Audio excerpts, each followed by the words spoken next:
अच्छा बताओ, जून 2022 में महाराष्ट्र के नए मुख्यमंत्री कौन बन गए? तो आंसर होगा एकनाथ शिंदे।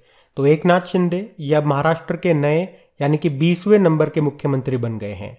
इन्हें वहां के राज्यपाल भगत सिंह कोश्यारी ने अभी शपथ दिलाई। और आप जानते हो, इनसे पहले जो उद्धव ठाकरे थे उन्होंने इस्तीफा दे दिया था। एक्चुअली में शिवसेना के कुछ विधायक थे जो उद्धव ठाकरे से अलग हो गए थे, जिसका नेतृत्व कौन कर रहे थे? यही एकनाथ शिंदे ही। जिसके बाद उद्धव ठाकरे की सरकार अल्पमत में आ गई थी और फ्लोर टेस्टिंग होने से पहले ही उन्होंने इस्तीफा दे दिया था। ये कहानी थी।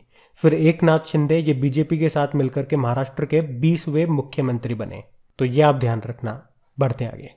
फिर बताइए, अभी किसे गेल यानी कि gas authority of India limited का सीएमडी बनाया गया? तो आंसर होगा संदीप कुमार गुप्ता को। तो gas authority of India limited ये एक महारत्न कंपनी है और अभी इसके नए सीएमडी कौन बने हैं? संदीप कुमार गुप्ता। किनका स्थान लेंगे? मनोज जैन का स्थान लेंगे। आपको याद है अभी ओएनजीसी की पहली महिला हेड कौन बनी थी? अलका मित्तल। एचपीसीएल के नए अध्यक्ष बने थे पुष्प कुमार जोशी नाम है। और आप मुझे बताओ, अभी दिनकर गुप्ता ये क्या बने थे? ये आपके लिए होमवर्क प्रश्न होगा। चलो, आपने कहा गेल एक महारत्न कंपनी है। आप बताओ अभी टोटल कितनी महारत्न कंपनियां हैं? तो आंसर होगा 11। 11वीं नंबर की बनी थी पावर फाइनेंस कॉर्पोरेशन। ध्यान रखना। ये बढ़ते आगे। चलो बताओ, भारत के वर्तमान अटॉर्नी जनरल महान्यायवादी कौन है? तो आंसर होगा के वेणुगोपाल। तो के वेणुगोपाल ये वर्तमान में भारत के 15वें नंबर के अटॉर्नी जनरल है। और अभी इनका नाम न्यूज में क्यों है? क्योंकि अभी इन्हें 90 दिन का तीसरा सेवा विस्तार मिला है, यानी कि टाइम पीरियड 3 महीने के लिए इनका बढ़ा दिया गया। इन्हें जुलाई 2017 में राष्ट्रपति जी के द्वारा अटॉर्नी जनरल के रूप में नियुक्त किया गया था और अभी इनका कार्यकाल 30 जून 2022 को पूरा हो रहा था, लेकिन इनका टाइम अभी 3 महीने के लिए बढ़ा दिया गया। तो इनका नाम न्यूज में था। अटॉर्नी जनरल होते कौन है? ये भारत सरकार के लीगल एडवाइजर होते, कानूनी सलाहकार होते। मतलब भारत सरकार की ओर से सुप्रीम कोर्ट में पैरवी कौन करते हैं? तो यही करते हैं महान्यायवादी।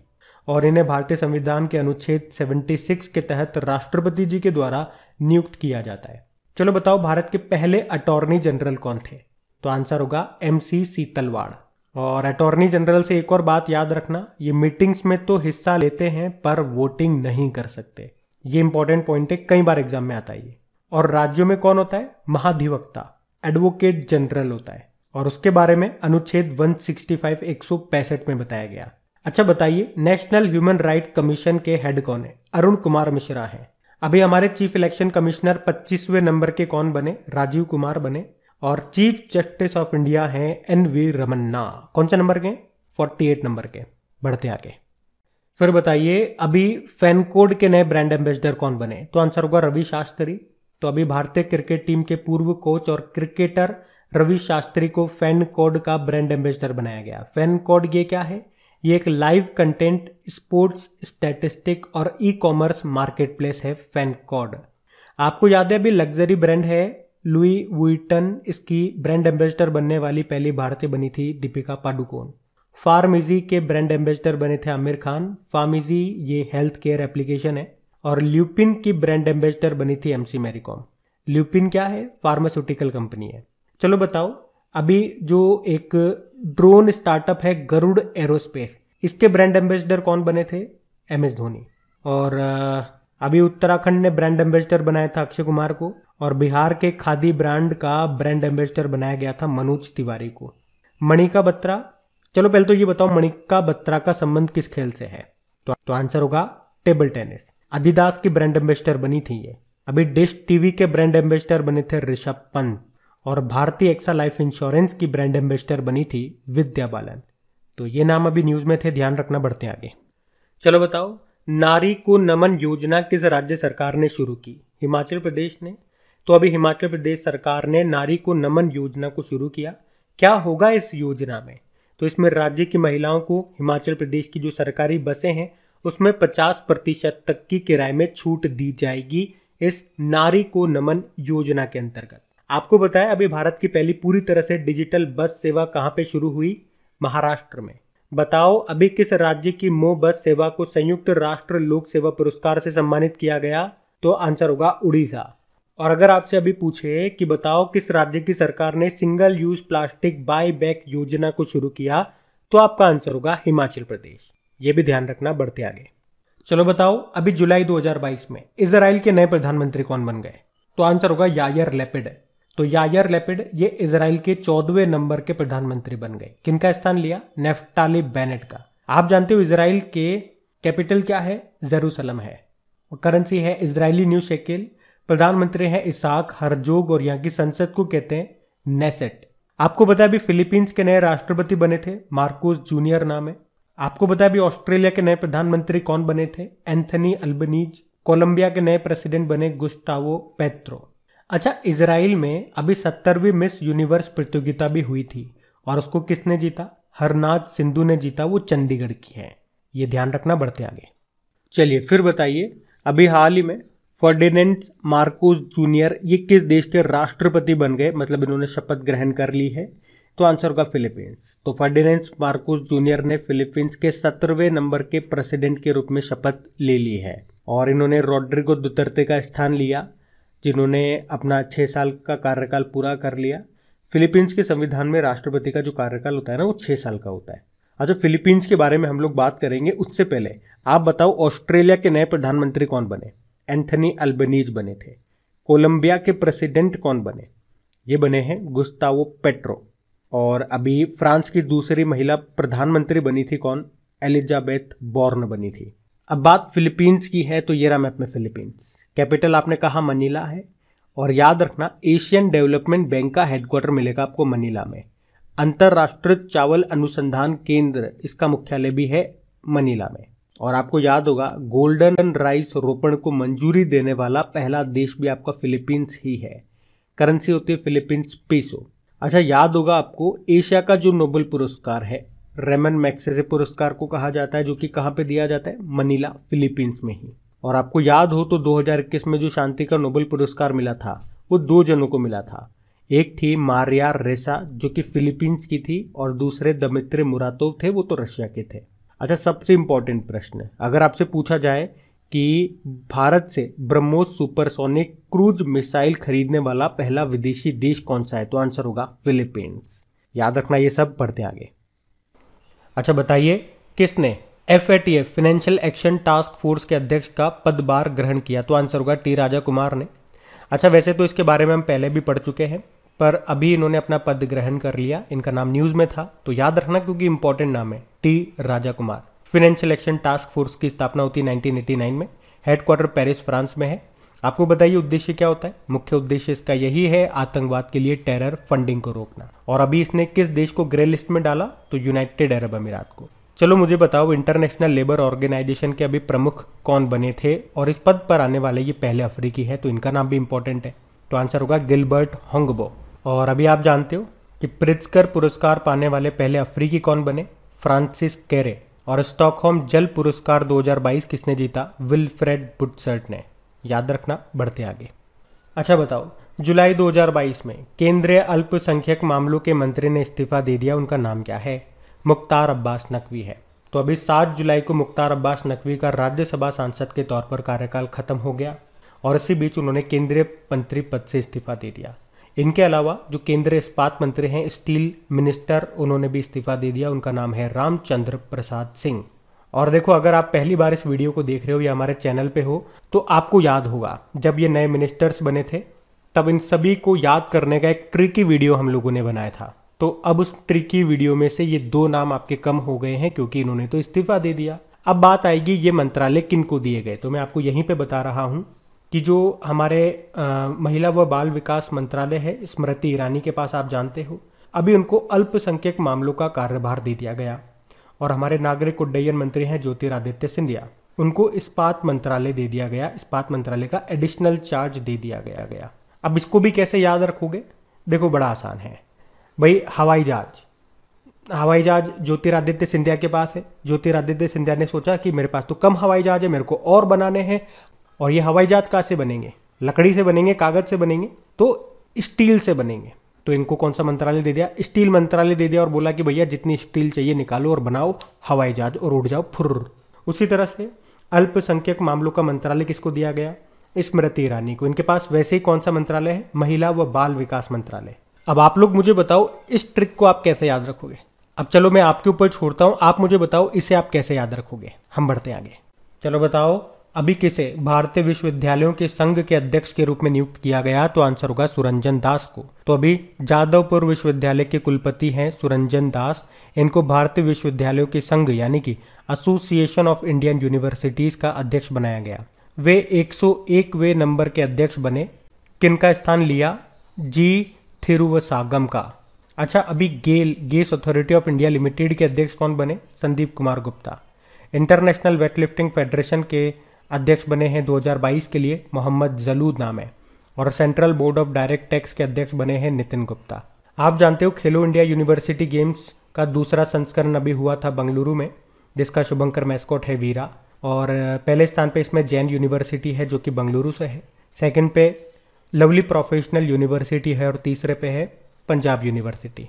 तो इंपॉर्टेंट क्वेश्चन है, ध्यान रखना। बढ़ते आगे।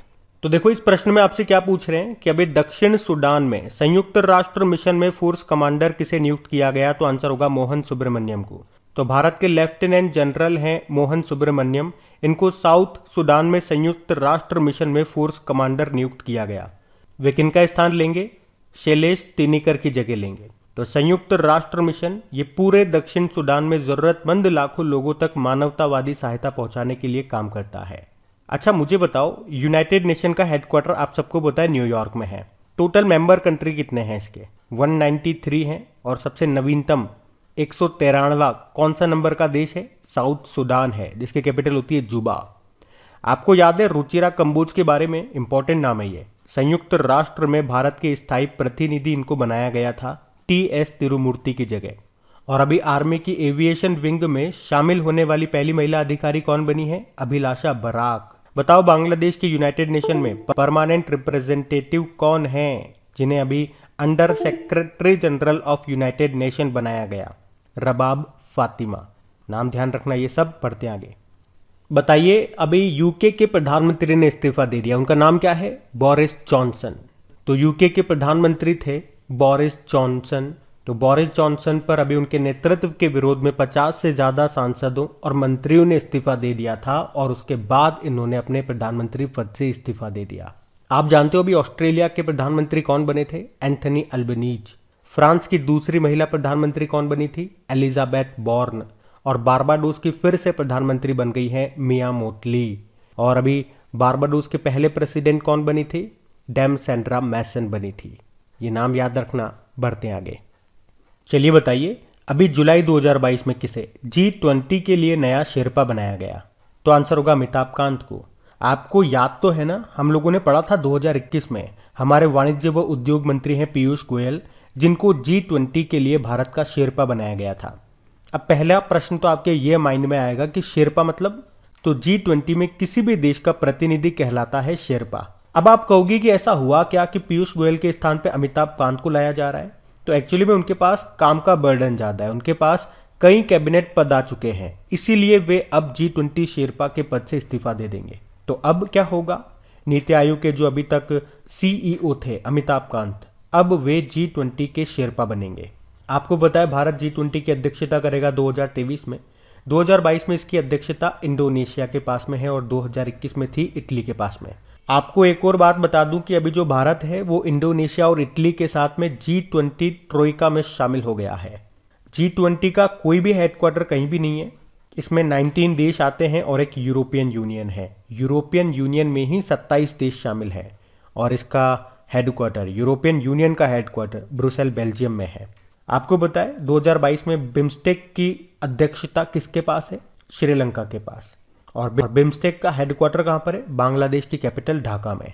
2022 में ब्रिक्स की अध्यक्षता किसके पास है? चाइना के पास। और G7 की अध्यक्षता जर्मनी के पास। अभी क्वाड देशों की जो चौथी बैठक हुई थी 2022 में, कहां पे हुई थी? टोक्यो जापान में।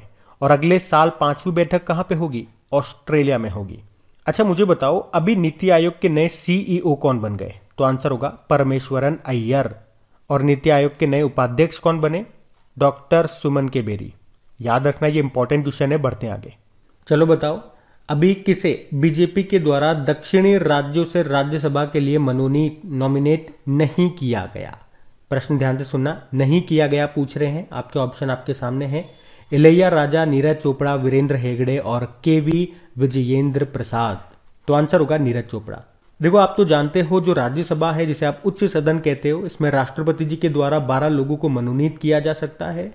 तो अभी केंद्र सरकार ने पूर्व Olympic track and field athlete रही पीटी उषा, एक संगीतकार और गायक हैं इलैया राजा, पटकथा लेखक हैं वी विजयेंद्र प्रसाद गारू और समाज सेवी हैं वीरेंद्र हेगड़े। इनको राज्यसभा के लिए मनोनीत करने की अनुशंसा की है। सभी का कार्यकाल 6 साल का होगा। और आपको बता दूं कि अनुच्छेद 80 के अनुसार राज्यसभा में टोटल सदस्य कितने हो सकते हैं, तो 250 हो सकते हैं। चलो, राज्यसभा से कुछ महत्वपूर्ण प्रश्न मैं आपको रिवाइज करवाता हूं जो अक्सर एग्जाम में रिपीट होते हैं। ध्यान से सुनना। राज्यसभा किस अनुच्छेद से संबंधित है? अभी मैंने आपको ऊपर ही बताया 80। और अगर आपसे पूछे राज्यसभा कौन सा सदन है, ये भी मैंने आपको बताया अभी, उच्च सदन है, लोकसभा निम्न सदन है। और राज्यसभा का गठन कब हुआ था? 3 अप्रैल 1992 1952 में। चलो बताओ, कौन से सभा का विघटन नहीं किया जा सकता है? तो आंसर होगा राज्यसभा। और अगर आपसे पूछे कि कौन सा संसद का स्थायी सदन है, तो आंसर होगा राज्यसभा। अच्छा बताओ, राज्यसभा में अधिकतम सदस्यों की संख्या कितनी हो सकती है? 250। और बताओ, राज्यसभा सदस्य बनने के लिए न्यूनतम आयु कितनी होनी चाहिए? मिनिमम एज 30 ईयर होनी चाहिए। चलो बताओ, राज्यसभा सदस्य आप बन गए, कार्यकाल कितना होगा? 6 वर्ष का। बताओ, राज्यसभा का सभापति कौन होता है? वाइस प्रेसिडेंट होते हैं। और राज्यसभा के पहले सभापति कौन थे? डॉक्टर सर्वपल्ली राधाकृष्णन। अच्छा बताओ, राज्यसभा के पहले उपसभापति कौन थे? एस.वी. कृष्ण मूर्ति थे। और अभी वर्तमान में कौन है? हरिवंश नारायण सिंह है। तो ये कुछ इंपॉर्टेंट पॉइंट्स मैंने आपको बताए, क्वेश्चन बताए। अक्सर एग्जाम में यहां से क्वेश्चन बन जाते हैं, तो इनको ध्यान रखना। बढ़ते हैं आगे। चलो बताओ, अभी हाल ही में वर्ष 2022-23 के लिए भारतीय आयोग परिसंघ कॉन्फेडरेशन ऑफ इंडियन इंडस्ट्री के अध्यक्ष पद के लिए किसे नामित किया गया? तो आंसर होगा आर दिनेश को। तो टीवीएस सप्लाई चेन सॉल्यूशन के कार्यकारी अध्यक्ष यानी कि एग्जीक्यूटिव चेयरमैन है आर दिनेश, जिन्हें अभी 2022-23 के लिए CII confederation of Indian industry का अध्यक्ष बनाया गया है। आपको याद होगा अशोक सूता का नाम। ये हैप्पीएस्ट माइंड्स टेक्नोलॉजी के संस्थापक और कार्यकारी अध्यक्ष हैं अशोक सूता, जिनको अभी CII गुणवत्ता रत्न पुरस्कार 2021 से सम्मानित किया गया था। और मोहन सुब्रमण्यम, ये दक्षिण सूडान में संयुक्त राष्ट्र मिशन के फोर्स कमांडर बने हैं। Mohammed Jaloud International Weightlifting Federation के अध्यक्ष बने। और तपन कुमार डेका, ये इंटेलिजेंसी ब्यूरो के नए डायरेक्टर बने। ध्यान रखना। बढ़ते आगे। चलिए बताइए, जुलाई 2022 में किसे उपचुनाव आयुक्त नियुक्त किया गया? तो आंसर होगा आर के गुप्ता को। तो अभी आर के गुप्ता को उपचुनाव आयुक्त नियुक्त किया गया है। वे टी श्रीकांत का स्थान लेंगे। अच्छा, अभी हमारे मुख्य चुनाव आयुक्त चीफ इलेक्शन कमिश्नर नए बने थे। कौन? राजीव कुमार। और कौन से नंबर के बने थे? तो इसको याद रखने का हमने ट्रिक भी देखा था। ऐसे याद रखो, आपको बताया ये तो कि इलेक्शन कमीशन ऑफ इंडिया, इसकी स्थापना कब होती है? तो आप कहोगे 25 जनवरी 1950 को। तो ये 25 ही आंसर है, मतलब नए चीफ इलेक्शन कमिश्नर 25वें नंबर के हैं। और अगर आपसे पूछे कि पहले मुख्य चुनाव आयुक्त कौन बने थे? सुकुमार सेन। वर्तमान में राजीव कुमार हो गए। और पहली महिला में कौन थी? VS रमा देवी थी। अभी आप जानते हो gas authority of India limited के चेयरमैन कौन बने? संदीप कुमार गुप्ता।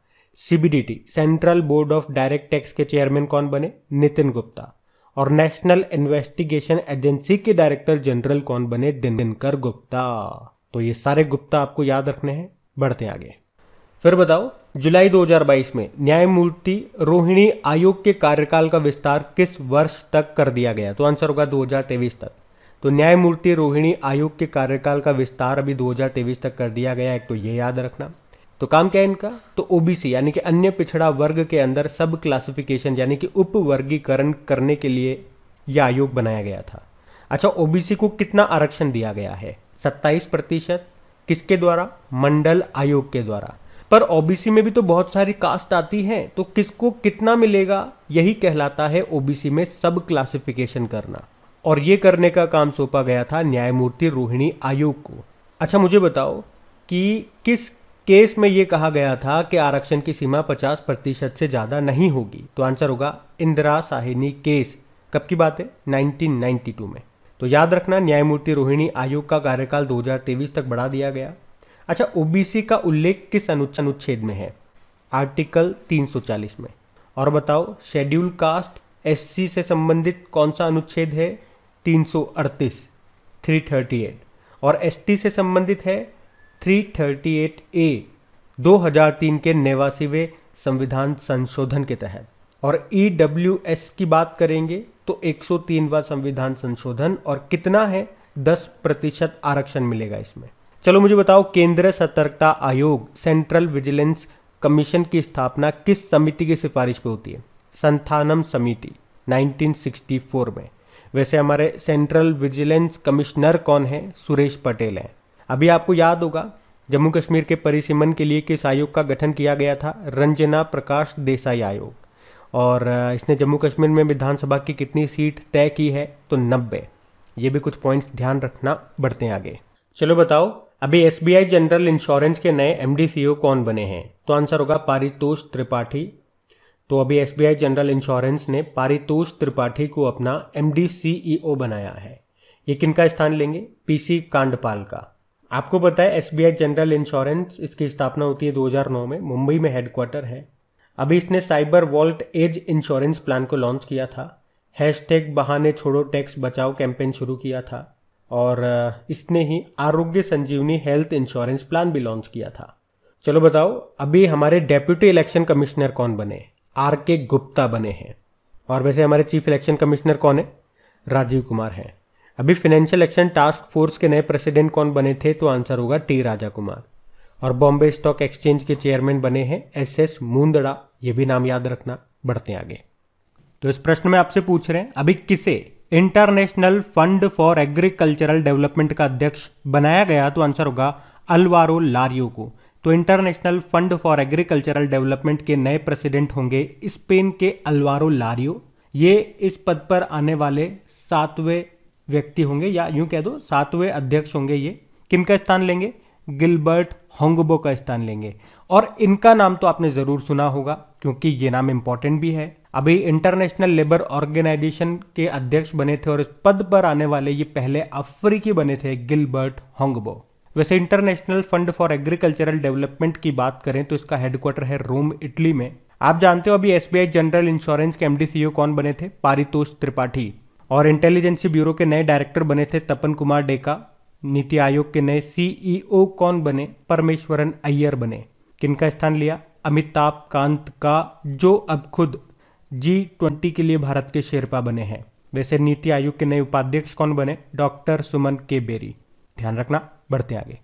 चलो बताओ, अभी किसे national high speed rail corporation limited के मैनेजिंग डायरेक्टर के रूप में नियुक्त किया गया? तो आंसर होगा राजेंद्र प्रसाद को। तो सरकार के द्वारा भ्रष्टाचार के आरोपों पर सतीश अग्निहोत्री को बर्खास्त करने के बाद राजेंद्र प्रसाद को national high speed rail corporation limited का मैनेजिंग डायरेक्टर बनाया गया। आप जानते हो अभी प्रेस काउंसिल ऑफ इंडिया की चीफ कौन बनी थी? तो आंसर होगा रंजना प्रकाश देसाई। आरबीएल बैंक के एमडी सीईओ कौन बने? आर सुब्रमण्य कुमार। और अभी दिल्ली मेट्रो रेल कॉर्पोरेशन के एमडी कौन बने? तो आंसर होगा विकास कुमार। बाकी आप जानते हो रेलवे बोर्ड के नए चेयरमैन और सीईओ बने थे विनय कुमार त्रिपाठी। ये नाम भी याद रखना, बढ़ते आगे। अच्छा बताओ, अभी युवा जन श्रमिक रायथू कांग्रेस का जीवन भर के लिए किसे अध्यक्ष चुना गया? तो आंसर होगा जगन मोहन रेड्डी को। आप जानते हो आंध्र प्रदेश के मुख्यमंत्री हैं जगन मोहन रेड्डी, जिनको अभी जीवन भर के लिए युवा जन श्रमिक रायथू कांग्रेस का अध्यक्ष चुना गया है। बाकी पंजाब एंड सिंध बैंक के हेड बने अभी स्वरूप कुमार साहा। सीबीएसई के नए अध्यक्ष बनी थी कौन? निधि छिब्बर। और HPCL Hindustan petroleum corporation limited के सीएमडी बने पुष्प कुमार जोशी। ये नाम भी याद रखना, बढ़ते आगे। चलो बताओ, अभी किसे गोवा शिपयार्ड का नया प्रमुख बनाया गया? तो आंसर होगा ब्रजेश कुमार उपाध्याय को। तो याद रखना, गोवा शिपयार्ड लिमिटेड के सीएमडी के रूप में अभी ब्रजेश कुमार उपाध्याय को नियुक्त किया गया है। आप मुझे बताओ भाई, राष्ट्रीय अल्पसंख्यक आयोग नेशनल कमीशन फॉर माइनॉरिटीज के प्रमुख कौन बने? Iqbal Singh Lalpura. International aluminium institute के नए चेयरमैन कौन बने? सतीश पाई। और जियोलॉजिकल सर्वे ऑफ इंडिया, इसके अध्यक्ष बने थे डॉक्टर एस राजू। आप लोग बताओ, अभी जियोलॉजिकल सर्वे ऑफ इंडिया की पहली महिला डायरेक्टर कौन बनी थी? बढ़ते आगे। चलो बताओ, अभी किसे रेलटेल का सीएमडी बनाया गया? तो आंसर होगा संजय कुमार को। तो अभी RailTel corporation of India limited का सीएमडी संजय कुमार को चुना गया है। आप जानते हो अभी national high speed rail corporation के एमडी कौन बने थे? ये राजेंद्र प्रसाद बने थे।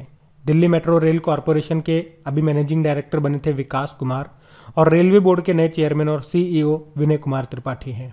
चलो एक प्रश्न आपसे पूछूंगा, विनय कुमार सक्सेना ये अभी क्या बने हैं बताओ। बाकी रेलटेल ने अभी 100 स्टेशनों पर प्रधानमंत्री वाणी योजना को शुरू किया।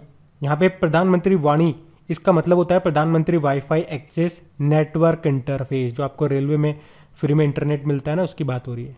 रेलटेल का हेडक्वार्टर गुरुग्राम हरियाणा में है। स्थापना होती है सन 2000 में। और आपको बता दूं इस साल Fortune India the next 500 list 2022 आई थी, उसमें रेलटेल 124वें स्थान पे था। और रेलटेल ने सार्वजनिक क्षेत्र की संस्थाओं की श्रेणी में वर्ष 2020-21 के लिए वित्तीय रिपोर्टिंग में उत्कृष्टता के लिए ICAI अवार्ड जीता था। ये भी ध्यान रखना, बढ़ते आगे। अच्छा बताओ अभी किसे भारत में बांग्लादेश के उच्चायुक्त हाई कमिश्नर के रूप में नियुक्त किया गया? मोहम्मद मुस्तफिजुर रहमान को। तो बांग्लादेश सरकार ने मुस्तफिजुर रहमान को भारत में बांग्लादेश का अगला उच्चायुक्त हाई कमिश्नर नियुक्त किया है। ये किनका स्थान लेंगे?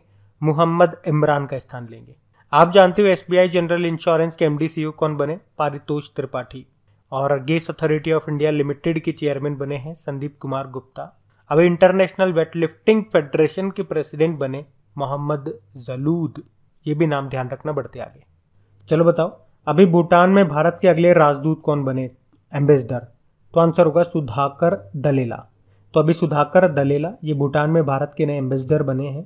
किनका स्थान लेंगे? रुचिरा कंबोज का। आप जानते हो रुचिरा कंबोज ये भी संयुक्त राष्ट्र में भारत की स्थायी प्रतिनिधि बनी है TS तिरुमूर्ति की जगह। बाकी अभी भारत में बांग्लादेश के उच्चायुक्त हाई कमिश्नर कौन बने थे? मुस्तफिजुर रहमान। और SBI जनरल इंश्योरेंस के MD CEO बने पारितोष त्रिपाठी। और फाइनेंशियल एक्शन टास्क फोर्स के अध्यक्ष बने हैं T राजा कुमार। इनका नाम भी इंपॉर्टेंट है, याद रखना, बढ़ते आगे। चलो बताओ अभी जुलाई 2022 में किसे नेशनल स्टॉक एक्सचेंज के नए MD CEO के रूप में नियुक्त किया गया? तो आंसर होगा आशीष कुमार चौहान को। तो अभी सेबी ने आशीष कुमार चौहान को नेशनल स्टॉक एक्सचेंज का नया MD CEO नियुक्त किया है। ये किनका स्थान लेंगे? विक्रम लिमये का स्थान लेंगे। और आपको बता दूं ये आशीष कुमार चौहान अभी तक ये बॉम्बे स्टॉक एक्सचेंज के MD CEO थे। लेकिन अगर मैं पूछूं अभी बॉम्बे स्टॉक एक्सचेंज के नए MD CEO किसे बनाया गया? SS मुंदड़ा को, क्योंकि आशीष कुमार चौहान तो अब नेशनल स्टॉक एक्सचेंज के MD CEO बन गए। अभी सेबी की पहली महिला अध्यक्ष कौन बनी थी? माधवीपुरी बुच। और SBI जनरल इंश्योरेंस के MD CEO बने पारितोष त्रिपाठी। ध्यान रखना, नाम, बढ़ते आगे। चलो बताओ जुलाई 2022 में नवगठित national bank for financing infrastructure and development के MD CEO के रूप में किसे नियुक्त किया गया? तो आंसर होगा राज किरण राय जी को। तो फाइनेंशियल सर्विसेज इंस्टीट्यूशंस ब्यूरो यानी कि वित्तीय सेवा संस्थान ब्यूरो ने नवगठित national bank for financing infrastructure and development में मैनेजिंग डायरेक्टर के पद के लिए राज किरण राय जी की सिफारिश की है। राज किरण राय जी ये यूनियन बैंक ऑफ इंडिया के पूर्व अध्यक्ष हैं। आप जानते हो अभी मनरेगा लोकपाल कौन बने थे? NJ ओझा। अभी साउथ सूडान में संयुक्त राष्ट्र मिशन में फोर्स कमांडर कौन बने थे? मोहन सुब्रमण्यम। और national high speed corporation limited के CMD कौन बने? राजेंद्र प्रसाद। ये भी नाम याद रखना, बढ़ते आगे। अच्छा बताइए हाल ही में किसने अंतरराष्ट्रीय हॉकी महासंघ के पद से इस्तीफा दे दिया? तो आंसर होगा नरेंद्र बत्रा। आपको याद होगा अभी कुछ समय पहले ही हम लोगों ने पढ़ा था, उन्होंने इंडियन ओलंपिक एसोसिएशन के पद से इस्तीफा दिया था, पर अभी उन्होंने अंतरराष्ट्रीय हॉकी महासंघ के अध्यक्ष के पद से और अंतरराष्ट्रीय ओलंपिक समिति के सदस्य पद से भी इस्तीफा दे दिया। क्या नाम है? नरेंद्र बत्रा। अभी रबाब फातिमा का नाम आपने सुना होगा, बांग्लादेश की यूनाइटेड नेशन में परमानेंट रिप्रेजेंटेटिव हैं ये, जो अभी under secretary general of United nation बनी है। रुचिरा कंबोज, ये नाम तो मोस्ट इंपॉर्टेंट है क्योंकि अभी यूनाइटेड नेशन में भारत की नई स्थायी यानी कि रिप्रेजेंटेटिव परमानेंट रिप्रेजेंटेटिव ये बनी थी TS तिरुमूर्ति की जगह आई है। और प्रसार भारती के CEO का एडिशनल चार्ज किसे मिला? मयंक कुमार अग्रवाल को। वैसे तो ये दूरदर्शन के महानिदेशक है, ध्यान रखना, ये भी बढ़ते आगे। अच्छा बताइए जुलाई 2022 में रतन इंडिया पावर ने मैनेजिंग डायरेक्टर के रूप में किसे नियुक्त किया? तो आंसर होगा ब्रजेश गुप्ता को। तो रतन इंडिया पावर इसने ब्रजेश गुप्ता को मैनेजिंग डायरेक्टर के रूप में नियुक्त किया। रतन इंडिया पावर, ये एक प्राइवेट बिजली उत्पादन कंपनी है जिसके महाराष्ट्र के अमरावती और नासिक में 2700 मेगावाट की थर्मल पावर प्लांट की स्थापित क्षमता है, कैपेसिटी है। अब देखो कुछ इंपॉर्टेंट नाम मैं आपको बताऊंगा। संदीप कुमार गुप्ता, ये भी gas authority of India limited के चेयरमैन बने। Nitin Gupta central board of direct tax के चेयरमैन बने। और Dinkar Gupta national investigation agency के डायरेक्टर जनरल बने। और गुप्ताओं में एक और नाम याद आएगा आपको, आर के गुप्ता का नाम, अभी डेप्यूटी इलेक्शन कमिश्नर यानी कि उप चुनाव आयुक्त बने ये। वैसे हमारे चुनाव आयुक्त कौन है, इलेक्शन कमिश्नर कौन है, चलो बताओ, आप बताओ कौन है और कौन से नंबर के हैं ये भी बताओ। और ब्रजेश से याद आएगा आपको ब्रजेश कुमार उपाध्याय का नाम, गोवा शिपयार्ड के अभी ये नए प्रमुख बने थे। तो इस क्वेश्चन में कुछ एक्स्ट्रा इंपॉर्टेंट फैक्ट्स मैंने आपको बताए जो इंपॉर्टेंट रहेंगे आपके आने वाले एग्जाम के लिए, इनको ध्यान रखना। बढ़ते आगे। अच्छा बताओ, अभी हाल में किसी बीसीसीआई का एथिक्स ऑफिसर नियुक्त किया गया, तो आंसर होगा विनीत सरन को। तो अभी सुप्रीम कोर्ट के पूर्व न्यायाधीश विनीत सरन, इनको बीसीसीआई में एथिक्स ऑफिसर और लोकपाल बनाया गया है। किनका जगह लेंगे ये, डीके जैन का। बीसीसीआई की स्थापना होती है 1928 में, मुंबई में हेडक्वार्टर है। सचिव इसके जय शाह हैं और अध्यक्ष हैं सौरव गांगुली। सौरव गांगुली आपको याद होगा, अभी ब्रिटिश संसद ने इनको सम्मानित भी किया था। बताओ एसोचैम के अभी नए अध्यक्ष कौन बने, सुमंत सिन्हा। राष्ट्रीय अनुसूचित जाति आयोग के अध्यक्ष, national commission for scheduled caste के नए अध्यक्ष बने विजय सांपला। ये नाम भी याद रखना। बढ़ते आगे। चलो बताओ, जुलाई 2022 में केवीआईसी के नए अध्यक्ष कौन बन गए, मनोज कुमार बन गए। खादी व ग्रामोद्योग आयोग के नए अध्यक्ष किनका स्थान लिया, विनय कुमार सक्सेना। आप जानते हो विनय कुमार सक्सेना अभी दिल्ली के नए उप राज्यपाल लेफ्टिनेंट गवर्नर बने थे। और मनोज से 2-3 नाम आपके न्यूज में रहे थे, आपको याद होगा, जैसे कि मनोज सोनी यूपीएससी के अध्यक्ष बने, मनोज पांडे नए आर्मी चीफ बने 29 नंबर के, और मनोज कटियार सैन्य अभियान के महानिदेशक बने, director general of military operations. तो ये ध्यान रखना, मनोज कुमार का नाम भी याद रखना, इंपॉर्टेंट क्वेश्चन है। बढ़ते आगे। चलो बताओ, अभी हाल ही में किसे यूपीएससी का सदस्य नियुक्त किया गया, तो आंसर होगा राज शुक्ला को। तो अभी केंद्र सरकार ने आर्मी ट्रेनिंग कमांड के पूर्व प्रमुख रिटायर्ड लेफ्टिनेंट जनरल राज शुक्ला को संघ लोक सेवा आयोग यानी कि यूपीएससी का सदस्य नियुक्त किया है। राज शुक्ला, इन्हें मई 2020 में आर्मी ट्रेनिंग कमांड का प्रमुख बनाया गया था, लेकिन अभी वो 31 मार्च 2022 को रिटायर्ड हो गए। वैसे वर्तमान में यूपीएससी के चेयरमैन कौन है, मनोज सोनी हैं। और मनोज पांडे, याद रखना, ये हमारे नए आर्मी चीफ हैं 29 नंबर के। और आप जानते हो Ashish Kumar Chauhan national stock exchange के नए एमडी सीईओ बने। और राजेंद्र प्रसाद, ये national high speed rail corporation limited के नए अध्यक्ष बने थे। नाम भी ध्यान रखना। बढ़ते आगे। अच्छा बताओ, जुलाई 2022 में देश के नए राष्ट्रपति कौन बने, तो आंसर होगा द्रौपदी मुर्मू। तो अभी 64 साल की द्रौपदी मुर्मू ये देश की पहली आदिवासी महिला राष्ट्रपति निर्वाचित हुई हैं। और साथ में ये भी आप कह सकते हो ये अब तक की सबसे युवा राष्ट्रपति भी है, और ये वो राष्ट्रपति हैं भारत की जिनका जन्म आजादी के बाद हुआ है। और हमने ये तो बता ही दिया कि देश की पहली आदिवासी महिला राष्ट्रपति हैं, तो आदिवासी महिला है। लेकिन अगर केवल महिलाओं में बात करोगे तो फिर ये दूसरे नंबर की। इनसे पहले कौन रह चुकी है महिला राष्ट्रपति, तो आंसर होगा प्रतिभा पाटिल। और ये कौन से नंबर के राष्ट्रपति बनी है, 15वें नंबर की बनी है। ये पॉइंट्स नोट करते जाना। द्रौपदी मुर्मू की अगर हम बात करते हैं तो देखो, द्रौपदी मुर्मू के बारे में जो भी डिटेल्स एक्सप्लेनेशन है उसके लिए एक शॉर्ट ऑडियो मैंने बना दिया है। मुश्किल से 1 या 2 मिनट का वो ऑडियो होगा, उसको आप जरूर से सुनना अगर आपने नहीं सुना है तो। चाहे तो ये वीडियो देखने के बाद सुनना, आपको लिंक नीचे डिस्क्रिप्शन में मिलेगा ऑडियो नाम से। क्योंकि अभी यहाँ पे मैं आपको वही पॉइंट बता रहा हूँ जो आपके एग्जाम पॉइंट ऑफ व्यू से इंपॉर्टेंट है। पॉइंट टू पॉइंट चीजें मैं आपको यहाँ पे बता रहा हूँ, ज्यादा एक्सप्लेनेशन आपको यहाँ पे नहीं दे रहा हूँ।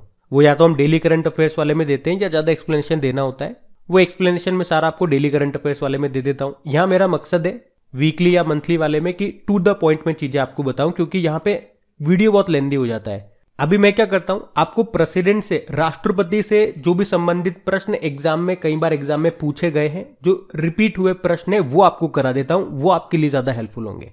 द्रौपदी मुर्मू से रिलेटेड जो भी इंपॉर्टेंट पॉइंट्स थे वो मैं आपको बता ही दिए, कौन से नंबर की है, पहली महिला है, दूसरी महिला है। बाकी और संबंधित प्रश्न देखो क्या बन सकते हैं एग्जाम में या क्या बने हैं एग्जाम में। जैसे कि एक बार पूछा गया था एग्जाम में कि भारत में कार्यपालिका का अध्यक्ष कौन होता है, तो आंसर होगा प्रेसिडेंट। भारतीय संविधान के अनुसार संघ की कार्यपालिका शक्तियां किसमें निहित होती है? तो आंसर होगा प्रेसिडेंट। तीनों सेनाओं का सर्वोच्च कमांडर प्रेसिडेंट होता है। भारत का राष्ट्रपति बनने के लिए जो मिनिमम एज है वो कितनी होनी चाहिए? अच्छा प्रश्न है, पूछा गया एग्जाम में। 35 वर्ष है। मैक्सिमम कोई लिमिट नहीं है। अच्छा, एक व्यक्ति राष्ट्रपति पद के लिए मैक्सिमम कितनी बार निर्वाचित हो सकता है? कोई लिमिट नहीं है, कितनी बार भी हो जाओ। अच्छा, भारत के राष्ट्रपति राज्यसभा में कितने सदस्य मनोनीत कर सकते हैं? सबको पता है 12। एक बार एग्जाम में यह पूछा गया था कि किसी राज्य में राष्ट्रपति शासन कितने समय के लिए रह सकता है? तो आंसर होगा 3 साल। और पहली बार राष्ट्रपति शासन कब लागू हुआ? 20 जुलाई 1951 को। भारत के राष्ट्रपति को पद व गोपनीयता की शपथ कौन दिलाता है? Chief justice of India. और राष्ट्रपति अपना त्याग पत्र किसे सौंपते हैं? उपराष्ट्रपति को। तो ये कुछ संबंधित इनसे प्रश्न थे जो एग्जाम में रिपीट हुए, जो ज्यादा बार रिपीट हुए हैं। वैसे तो और भी कई सारे प्रश्न हैं, लेकिन जो कई बार रिपीट हुए वो मैं आपके सामने लेकर के आया, तो उनको ध्यान रखना। बढ़ते आगे। चलो बताओ, अभी इटली के प्रधानमंत्री ने अपने पद से इस्तीफा दे दिया। नाम मारियो द्रागी। एक्चुअली में इटली की संसद में विश्वास प्रस्ताव के दौरान दूसरे बड़े सहयोगी दल ने इसमें भाग नहीं लिया। इसके बाद इटली के प्रधानमंत्री मारियो द्रागी ने राष्ट्रपति को अपना इस्तीफा सौंप दिया। यहाँ के राष्ट्रपति कौन है? सर्गियो मैत्तारेल्ला। इटली की कैपिटल होती है रोम, जहां पे आपको फूड एग्रीकल्चर ऑर्गेनाइजेशन का हेडक्वार्टर मिलेगा। अच्छा, अभी इजराइल के नए प्रधानमंत्री कौन बने थे? Yair Lapid. ऑस्ट्रेलिया के प्रधानमंत्री कौन बने थे? Anthony Albanese. और फ्रांस की दूसरी महिला प्रधानमंत्री कौन बनी थी? एलिजाबेथ बॉर्न बनी थी। तो ये आपको ध्यान रखना है। बढ़ते आगे। तो इस प्रश्न में आपको बताना है टाटा प्रोजेक्ट ने किसे अपना नया प्रबंध निदेशक बनाया? तो आंसर होगा विनायक पाई को। तो टाटा प्रोजेक्ट लिमिटेड ने विनायक पाई को अपना मैनेजिंग डायरेक्टर नियुक्त किया। वे किनका स्थान लेंगे? विनायक देशपांडे का। आपको याद है भारत के अभी नए संसद भवन ये कौन बना रहा है? टाटा प्रोजेक्ट। और अभी रेलटेल के सीएमडी बने हैं संजय कुमार। अभी भारतीय विश्वविद्यालयों के संघ का अध्यक्ष बनाया गया था सुरंजन दास को। और साउथ सुडान में संयुक्त राष्ट्र मिशन में फोर्स कमांडर बने थे मोहन सुब्रमण्यम। तो ये भी याद रखना। बढ़ते आगे। बताओ, अभी किसे कुवैत के नए प्रधानमंत्री के रूप में नियुक्त किया गया? तो आंसर होगा शेख मोहम्मद सबा अल सलेम को। तो शेख मोहम्मद सबा अल सलेम ये कुवैत के नए प्रधानमंत्री बन गए हैं, याद रखना। कुवैत जिसकी कैपिटल कुवैत सिटी है, करेंसी है कुवैती दिनार। आपको याद है अभी ओपेक ने कुवैत के हातम अल घिस को नया सेक्रेटरी जनरल बनाया था। ओपेक जिसका हेडक्वार्टर वियना ऑस्ट्रिया में है। अब आप कहोगे कि हमने पढ़ा था अभी ओपेक के जो अभी तक सेक्रेटरी जनरल थे उनका निधन हो गया, उनका नाम क्या था? फिर उनका नाम था मोहम्मद बरकिंडो। आप जानते हो अभी यूनाइटेड अरब अमीरात के नए प्रेसिडेंट कौन बने? मोहम्मद बिन जायद अल नहयान। और सोमालिया के प्रेसिडेंट बने थे हसन शेख मोहम्मद। और सोमालिया के प्रधानमंत्री कौन बने थे? हमजा आबदी बर्रे, याद रखना ये। बढ़ते आगे। चलो बताओ, अभी ओएनजीसी विदेश लिमिटेड के प्रबंध निदेशक कौन बन गए? तो आंसर होगा राजर्षि गुप्ता। तो याद रखना राजर्षि गुप्ता ये ओएनजीसी विदेश लिमिटेड के मैनेजिंग डायरेक्टर बन गए। इन्होंने किनका स्थान लिया? आलोक गुप्ता का स्थान लिया। पहले ओएनजीसी की बात करते हैं। स्थापना होती 1956 में। आपने कहा महारत्न कंपनी है। आप जानते होंगे, आपके मन में आ भी रहा होगा, अभी इसकी पहली महिला निदेशक कौन बनी थी? अलका मित्तल। हमने कहा ये एक महारत्न कंपनी है। तो बताओ अभी वर्तमान में टोटल कितनी महारत्न कंपनियां हैं? याद रखना 11 हो चुकी हैं। 11वीं पिछले साल बनी थी, कौन सी? Power finance corporation. अच्छा, गुप्ता आ गया ना, गुप्ता। चलो कुछ इंपॉर्टेंट गुप्ताओं के बारे में आपको बताते हैं। जैसे कि gas authority of India limited, इसके चेयरमैन बने अभी Sandeep Kumar Gupta. Central board of direct tax के चेयरमैन बने Nitin Gupta. National investigation agency के डायरेक्टर जनरल बने दिनकर गुप्ता। अभी हमारे नए डेप्यूटी इलेक्शन कमिश्नर उपचुनाव आयुक्त बने थे आरके गुप्ता। और रतन इंडिया पावर के मैनेजिंग डायरेक्टर बने ब्रजेश गुप्ता। गुप्ता कमाल कर रहे हैं भैया, क्या बात है। आप में से कौन कौन गुप्ता है जो अपने भाई बंधुओं के बारे में पढ़ रहे हैं? खुश तो बहुत होंगे आज। चलो बढ़ते हैं आगे। फिर बताइए, अभी हाल ही में FIH ने किसे कार्यवाहक अध्यक्ष के रूप में नियुक्त किया है? तो आंसर होगा सैफ अहमद।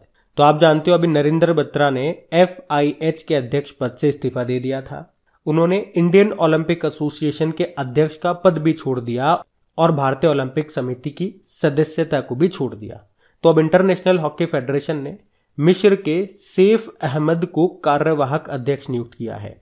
कार्यवाहक अध्यक्ष का मतलब क्या हो गया, ये कुछ समय के लिए बने रहेंगे जब तक यहाँ पे कोई परमानेंट व्यक्ति ना आ जाए। और अगले चुनाव कब होंगे? 5 नवंबर को। तब तक ये इस पद पर बने रहेंगे। आप जानते हो मेंस हॉकी वर्ल्ड कप 2023 में होंगे कहाँ पे? उड़ीसा में। अभी केवीआईसी के चेयरमैन कौन बने?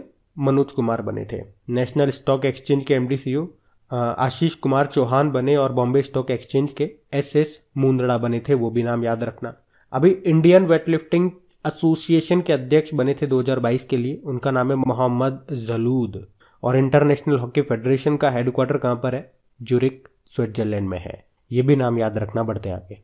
फिर बताओ अभी हाल ही में श्रीलंका के नए प्रधानमंत्री कौन बन गए? तो आंसर होगा दिनेश गुणवर्धने। तो अभी दिनेश गुणवर्धने ये श्रीलंका के नए प्रधानमंत्री बन गए हैं, इनका नाम याद रखना। और 6 बार के प्रधानमंत्री पद को संभालने वाले रानिल विक्रमसिंघे, इन्हें श्रीलंका का नया राष्ट्रपति बनाया गया है, इनका नाम भी याद रखना। श्रीलंका अभी काफी न्यूज में है, तो ये दोनों नाम याद रखना। प्रधानमंत्री कौन? दिनेश गुणवर्धने। और राष्ट्रपति कौन? रानिल विक्रमसिंघे। पहले ये प्रधानमंत्री बने थे लेकिन इस्तीफा दे दिया था। आजकल यही हो रहा है, यहाँ पे इस्तीफा दे रहे हैं फिर बन रहे हैं, फिर इस्तीफा दे रहे हैं फिर बन रहे हैं। अभी लेटेस्ट में ये हैं तो इनके नाम याद रखना। बाकी इजराइल के भी प्रधानमंत्री कौन बने थे? Yair Lapid. और अल्बानिया के प्रधानमंत्री बजराम बेगम बने थे, ये नाम भी याद रखना। बढ़ते आगे।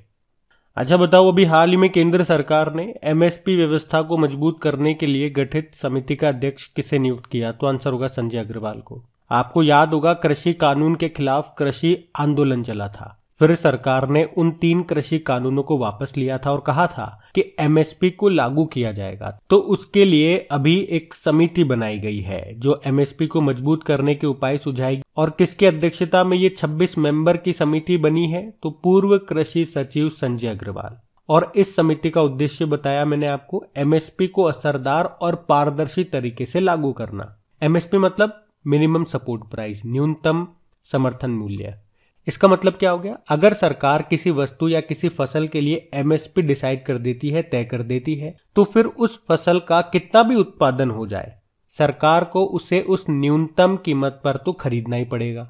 जैसे कि कई बार आप लोग देखते हो, एक प्याज वाला उदाहरण दिया था मैंने डेली करंट अफेयर्स में कि कई बार क्या होता है, प्याज का उत्पादन कम हो जाता है तो उसकी मार्केट में डिमांड बहुत ज्यादा हो जाती है, तो वो 100 रुपए किलो, 150 रुपए किलो भी बिकता है। लेकिन किसी वर्ष उत्पादन बहुत ज्यादा हो जाती है, डिमांड तो उतनी है लेकिन सप्लाई बहुत ज्यादा हो गई, तो उसकी वैल्यू घट जाती है। 1-1 रुपए किलो में बिक रहा होता है, तो किसान उसे बेचते नहीं है, गायों को खिला जाते हैं, रोड पे फेंक जाते हैं। तो उस केस में जब उत्पादन ज्यादा हो जाता है, जब उसकी मार्केट में वैल्यू नहीं रहती है, तो फिर सरकार को उसे उस न्यूनतम कीमत पर तो खरीदना ही पड़ेगा जो सरकार ने उसकी तय की है, एमएसपी, मिनिमम सपोर्ट प्राइस। यहां पे उसका फायदा हो गया, तो उसी के लिए है ये। अच्छा आपको बता दूं, एमएसपी डिसाइड करने का काम है कृषि लागत और मूल्य आयोग का, और अभी इसके नए अध्यक्ष बने थे कुछ समय पहले, विजय पॉल उनका नाम है। अच्छा एक और इंपॉर्टेंट प्रश्न याद रखना, अगर आपसे पूछा जाए कि किस समिति ने एमएसपी को लागत मूल्य का 1.5 गुना करने पर बल दिया, तो आंसर होगा स्वामीनाथन समिति। स्वामीनाथन वही है भारत में जिन्हें हरित क्रांति का जनक कहा जाता है। अच्छा मुझे बताओ अभी जम्मू कश्मीर परिसीमन के लिए किस आयोग का गठन हुआ था? रंजना प्रकाश देसाई आयोग। और इसने जम्मू कश्मीर में कितनी सीट डिसाइड की? 90। आप जानते हो पंजाब में प्रधानमंत्री जी की सुरक्षा में चूक हो गई थी, तो उसकी जांच के लिए सर्वोच्च न्यायालय ने कौन सी समिति का गठन किया था? इंदु मल्होत्रा समिति। और नाबार्ड की स्थापना किस समिति की सिफारिश पे होती है? शिवरमन समिति। ध्यान रखना ये सब बढ़ते आगे। चलो बताओ अभी किसे वोडाफोन आइडिया का नया सीईओ बनाया गया? तो आंसर होगा अक्षय मुंद्रा को। तो याद रखना अक्षय मुंद्रा ये वोडाफोन आइडिया के नए सीईओ बन गए हैं। किनका स्थान लिया? रविंदर टक्कर का स्थान लिया। और मुंद्रा से एक और नाम याद आएगा आपको, एसएस मुंद्रा का नाम, बॉम्बे स्टॉक एक्सचेंज के एमडी सीईओ बने ये। बाकी अभी नेशनल स्टॉक एक्सचेंज के एमडी सीईओ कौन बने थे? आशीष कुमार चौहान और मनोज कुमार, ये केवीआईसी के चेयरमैन बने हैं, क्योंकि इनसे पहले कौन थे? विनय कुमार सक्सेना, वो तो दिल्ली के उपराज्यपाल बन गए। ध्यान रखना, बढ़ते आगे। तो इस प्रश्न में आपसे पूछ रहे हैं अभी किसे पेटीएम पेमेंट्स सर्विसेज लिमिटेड का सीईओ बनाया गया? तो आंसर होगा नकुल जैन को। तो आप जानते हो पेटीएम की एक पेरेंट कंपनी है 197 कम्युनिकेशन, तो उन्होंने स्टैंडर्ड चार्टर्ड बैंक के जो कार्यकारी हैं नकुल जैन, उनको पेटीएम पेमेंट सर्विसेज लिमिटेड का सीईओ नियुक्त किया है। पेटीएम की बात करें, स्थापना होती है 2010 में, नोएडा यूपी में हेडक्वार्टर है और इसके सीईओ विजय शेखर शर्मा है। आप जानते हो एसबीआई जनरल इंश्योरेंस के एमडी सीईओ अभी कौन बने थे? पारितोष त्रिपाठी बने। रेलवे बोर्ड के नए चेयरमैन और सीईओ विनय कुमार त्रिपाठी बने। और विनय कुमार सक्सेना ये अभी दिल्ली के नए उपराज्यपाल बने। बढ़ते आगे। तो बताइए अभी हाल ही में किस भारतीय को विश्व बैंक के मुख्य अर्थशास्त्री के रूप में नामित किया गया? तो आंसर होगा इंदरमीत गिल को। तो भारत के अर्थशास्त्री इंदरमीत गिल को विश्व बैंक का चीफ इकोनॉमिस्ट बनाया गया। वे इस पद पर नियुक्त होने वाले दूसरे भारतीय हैं। और इनसे पहले भी आपको बता दूं कौशिक बसु ये 2012 से लेकर 2016 तक इस पद पर रह चुके हैं और अब ये दूसरे भारतीय बन गए हैं इंदरमीत गिल। आपको पता है फाइनेंशियल एक्शन टास्क फोर्स के प्रेसिडेंट कौन बने? अभी टी राजा कुमार बने।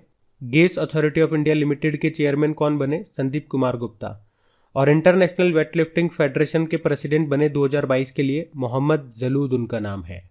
ये ध्यान रखना, नाम इंपॉर्टेंट है सारे। बढ़ते हैं आगे।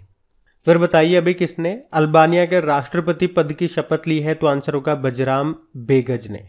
तो रिटायर्ड सैन्य अधिकारी और राजनेता हैं बजराम बेगज और ये अब अल्बानिया के 9वें नंबर के राष्ट्रपति बन गए हैं। अल्बानिया की कैपिटल होती है तिराना। अल्बानियन लेक यहाँ की करेंसी है। और पाकिस्तान के प्रधानमंत्री कौन बने? शहबाज शरीफ बने हैं। और हंगरी की पहली महिला प्रेसिडेंट कौन बनी अभी? Katalin Novak. ये नाम याद रखना। बढ़ते आगे।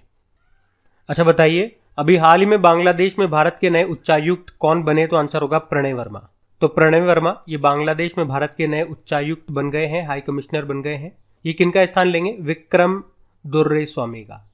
आप जानते हो अभी भारत में बांग्लादेश के नए उच्चायुक्त कौन बने थे? मुस्तफिजुर रहमान बने थे। और अभी नेपाल में भारत के नए राजदूत एम्बेसडर कौन बने थे? नवीन श्रीवास्तव। वैसे हमारे नए विदेश सचिव कौन बने? विनय मोहन क्वात्रा। अच्छा कुछ इंपॉर्टेंट नाम मैं आपको और बताऊंगा, जैसे कि प्रधान वैज्ञानिक सलाहकार अभी बने थे नए, अजय कुमार सूद उनका नाम है। मुख्य आर्थिक सलाहकार नए बने थे, अनंत नागेश्वरन नाम है। रक्षा मंत्रालय में सलाहकार बने थे, विनोद जी खंडारे नाम है। आप जानते हो राष्ट्रीय सुरक्षा सलाहकार नेशनल सिक्योरिटी एडवाइजर कौन है? अजीत डोभाल है। और उप राष्ट्रीय सुरक्षा सलाहकार कौन बने थे? विक्रम मिश्री बने थे। ये नाम भी ध्यान रखना।